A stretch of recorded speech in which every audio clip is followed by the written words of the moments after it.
Radionegocios, un lugar donde ver y escuchar las noticias que son primicia a esta hora.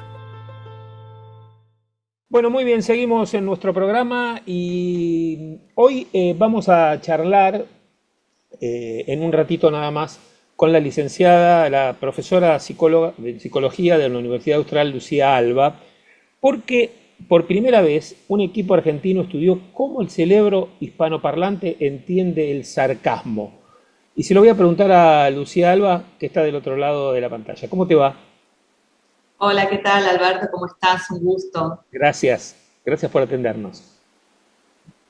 No, por favor, te lo juro. Bueno, entonces la idea sería, ¿por qué es importante realizar un estudio sobre el sarcasmo específicamente en español, como lo hicieron, y no seguir usando los resultados que ya tenían en inglés, ¿no? Ujú. Es una excelente pregunta. En sí había algunos estudios reportados en idioma inglés, no demasiados, pero a nosotros nos pareció particularmente importante hacerlo en español. ¿Por qué? Porque el español es una de las lenguas más habladas en el mundo y la mayoría de las investigaciones se basan en angloparlantes. Con lo cual realmente no sabemos si esos resultados aplican a nuestra comunidad lingüística o no, y para poder saberlo es necesario tener esos datos. Ujú. Así que por eso nos pareció muy importante y también para visibilizar también toda esta población de hispanoparlantes, en donde no se sabía hasta que nosotros hicimos el estudio cómo se representaba el sarcasmo en el cerebro. Ujú. Bueno, ¿y qué es hoy en el sarcasmo en una sociedad como la que hoy vivimos? Bueno, en principio es una función lingüística paralingüística en donde no solo alcanza con el lenguaje, sino que hay mucho procesamiento extra, procesamiento Corporal. contextual. Claro, ya sea de las expresiones faciales, el tono de voz, el contexto en donde se da, que lo que permite es a la persona que comprende, al intérprete, en este caso, saber si una frase puede ser interpretada en el sentido literal, lo que básicamente dicen las palabras, o si esconde otro significado que Ujú. no es el literal, que se aleja del mismo. Bien. ¿Y qué es lo que reveló en este experimento esas regiones del cerebro que están involucradas en esa comprensión del sarcasmo? Bueno, es muy interesante porque nosotros en general siempre hablamos de las áreas cerebrales encargadas del lenguaje y entendemos el lenguaje desde la forma más básica y literal, Sí. que es lo que muchas veces se estudia porque cuando hacemos, por ejemplo, planeamiento prequirúrgico con aquellos pacientes que van a ir a una cirugía de cerebro, como para no alterar las redes del lenguaje. Ahora, todo lo que tiene que ver con el lenguaje pragmático, incluido el sarcasmo, era algo a donde no le prestábamos atención y algunas veces, después de alguna cirugía, podían aparecer algunos déficits en pacientes. Sí. Gente que no podía interpretar correctamente el sentido de lo que se les decía. Entonces, a partir de ahí, lo que pudimos hacer es revelar algunos nodos cerebrales que se encontraban y que participaban del procesamiento del sarcasmo, que no necesariamente tenían un solapamiento total con las áreas del lenguaje conocidas. O sea, Ajá. había recursos neurales extra que necesitaban reclutarse para poder realizar esta tarea de comprensión del lenguaje. Ajá. Y este hallazgo que lograron, ¿no? ¿Cómo impacta, como decías vos, en la práctica clínica?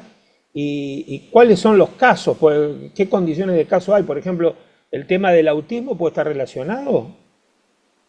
Es muy interesante la pregunta que haces y sí, obviamente uno piensa en los trastornos del espectro autista como Sí. algo muy patognomónico, ¿no? De los problemas de la cognición social, dentro de lo cual se engloba el sarcasmo y las habilidades más pragmáticas del lenguaje. Sí.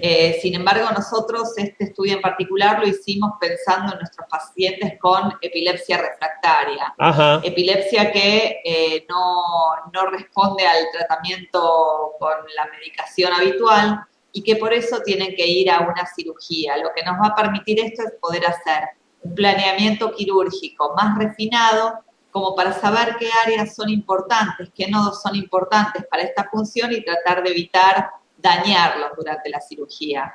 O en algunos de los casos en donde no se pueda, por lo menos que el paciente tenga un conocimiento más informado de cuáles pueden llegar a ser sus secuelas a partir de la cirugía. ¿Y esas cirugías en qué lugares se hacen específicamente? En algunos nosocomios que están especializados en ese tema?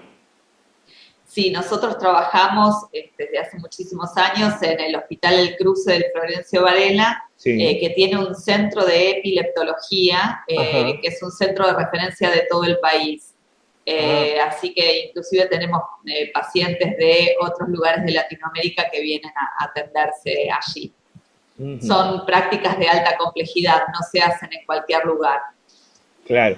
Bueno, y hablando de eso, de las prácticas y los desafíos en las cuales ustedes están metidos allí,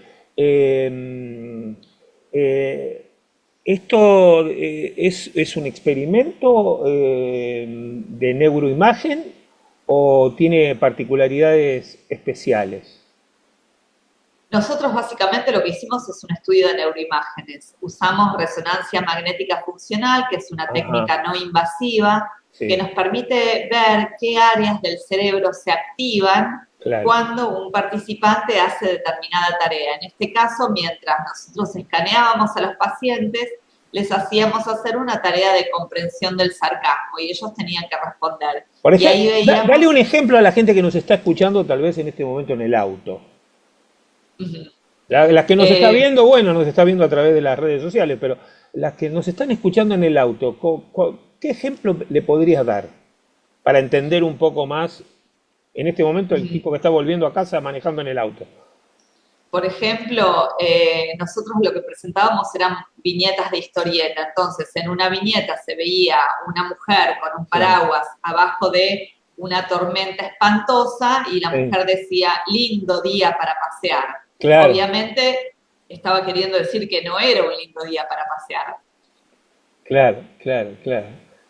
Bueno, y de estos estudios que ya realizaron y qué conclusiones van sacando, ¿eso es un estudio que se sigue investigando o termina acá? No, por supuesto que continúa.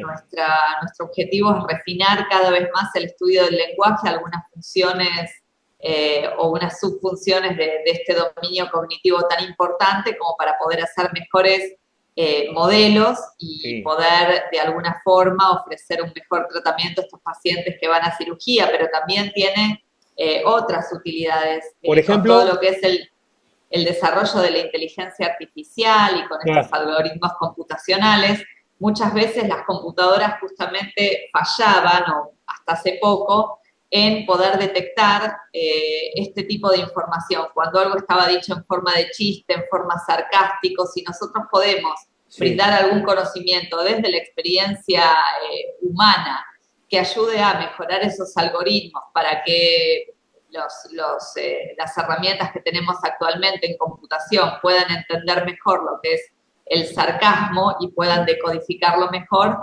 estaríamos haciendo un gran trabajo. Ahora, desde el trabajo de investigación y médico que están haciendo, ¿cómo ven la inteligencia artificial y especialmente cómo ves ahora lo que se viene, lo que se está hablando por estas horas, la superinteligencia artificial que dicen que tiene más capacidades que un cerebro humano?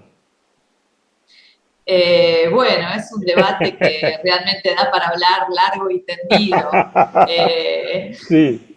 Sí, yo no creo que la inteligencia artificial pueda superar al ser humano. En todo caso, uno tendría que preguntarse por aquellos seres humanos que se encargan de programarla y reprogramarla y poder llevarla a cabo. Siempre lo que Pero, puede pero llegar se a ser habla la de lo que inteligencia. lo que estoy Sí, diciendo es algo que está por estas sí. horas en el mundo digital, la superinteligencia artificial.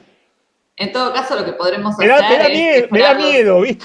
Me da miedo. podremos mejorar los algoritmos. Siempre la inteligencia artificial lo que va a hacer es un refrito de todo el corpus de conocimiento que uno le ponga como input, ¿no? Sí, Todos conocemos, por ejemplo, ChatGPT, sí, por y supuesto. lo que hace es basarse en todo el corpus de literatura que existe en Internet para dar las respuestas. Ahora, siempre lo que va a hacer es una nueva combinación, no va a llegar a ser ningún breakthrough, ningún cambio de paradigma. El No, cambio de no, pero a paradigma lo veces, tiene que hacer la mente pero, humana. a ver, pero por estas horas se estuvo hablando de que el dueño de Meta, Facebook y Elon Musk hicieron un acuerdo para desarrollar esta superinteligencia artificial.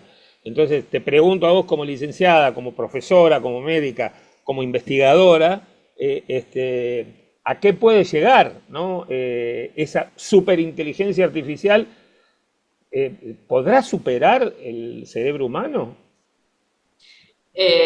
La verdad no lo sé, no sé si alguien Lo tiene esa tomás de una respuesta. manera, lo estás tomando de una manera sarcástica. Me parece que te estás riendo. Puede ser. Yo también, no te preocupes. Sí, bien. Bueno, bueno. ¿Y cómo sigue esto para ir cerrando?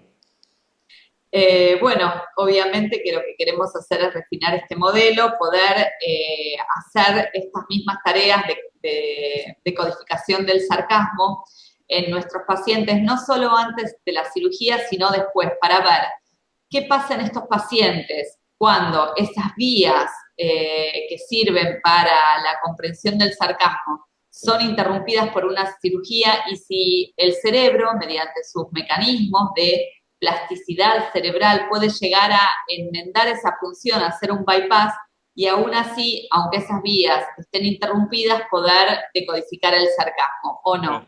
claro. Es una de las líneas que tenemos a futuro, ver Ese es cómo un, se reorganiza el cerebro. ese es un trabajo de investigación de cuánto tiempo que hacen bien y que vienen trabajando.